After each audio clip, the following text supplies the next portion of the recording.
What's up, boys? Today it's volley time. We're going to be working and talking about the volley. We're going to go over some technical aspects of the volley as well as some footwork and things that you can do to improve your volley at home or on the tennis court by yourself. Now, there's nothing more frustrating in tennis as a coach watching a player set up a beautiful point only to do this on the volley. This is what I want to do to a racket after I see this happen time and time again.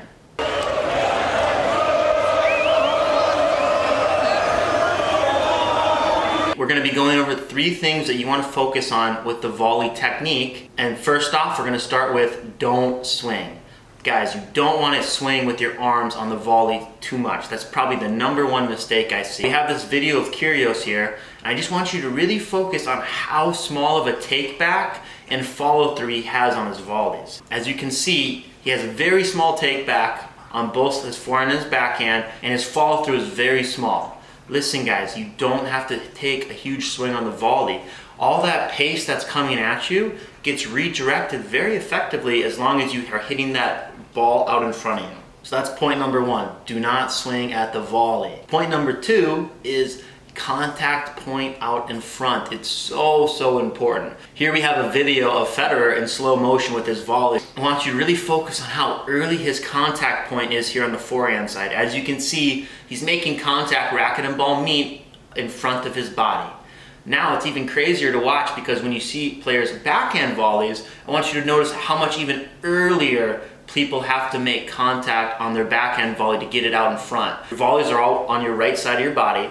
So when I'm volleying on the backhand, I have to hit further out in front because it's here. With on the forehand, I can't hit that far out, that looks awkward. But it's still in front of me.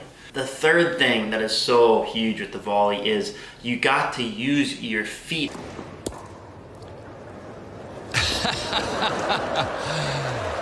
Well, there we go.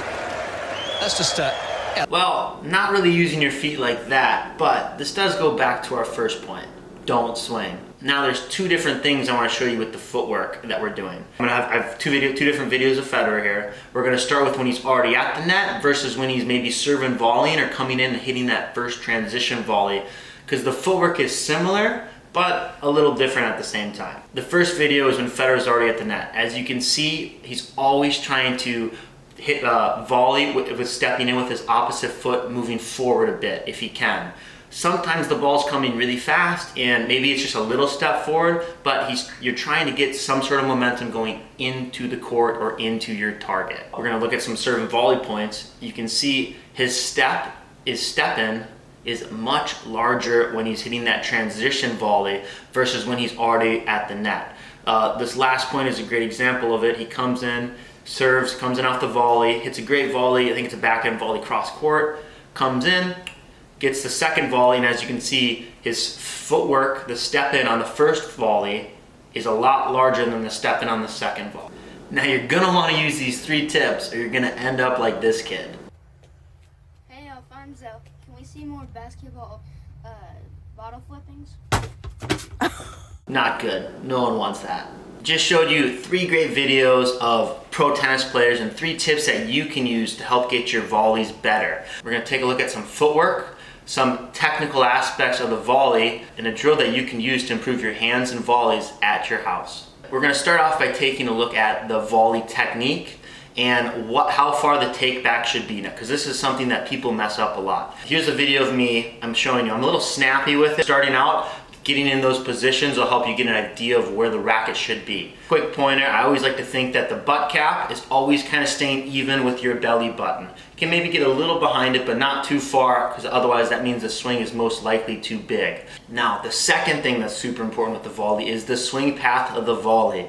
I see so many kids just chopping at the ball. They look like a lumberjack out there. I'm a lumberjack and I'm okay. I sleep all night and I work all day. Now, no one wants to be a lumberjack on the tennis court. So, the swing path that we want to look for, it's more of a straight path through the ball. You might be going a little high to low, but it's not that much. We'll take a look at Federer's volleys. You'll see his swing path is pretty straight line through the ball. Starts a little bit above, but he hits it, and then you'll notice at the end, his wrist kind of comes just a little bit under the ball to help get a little spin and a little control on that volley. Now, as the footwork that we've talked about earlier, it's basically, I like to think volleys are always kind of in 2 steps. It's like a foot we load and push off of, and then we land kind of on the other foot. As you see in my demo here, I'm showing you how I load off my back foot, and then I push off and go forward and hit that volley out in front. So 2 steps. There's a couple ways you can do this, but I always like to think outside foot forward, outside foot forward. Okay? You can also do outside foot, then you cross over in case you have to move more at an angle on the ball. Now, not everyone's parents are going to want their kids hitting the volleys off their garage or house door like this girl, but I have another great option that you can do to work on your hands and feet with the volley at your house as well. Here we have a video of Stefano's working on his touch volleys. This is an excellent thing that you can do. You're hitting soft balls, trying to have soft hands, but you can focus on the volley as well as your footwork and your touch, which will help you improve your volleys when you're on the tennis court. Hope you guys liked the video. Make sure you subscribe if you like the tennis content and want us to keep putting out more stuff. The high school season's right around the corner, so next week we're going to be talking about how you can have an effective tennis practice in an hour on the tennis court. This is great maybe if you haven't been playing in a while, or you're a multi-sport athlete and you're trying to start thinking about your upcoming tennis season.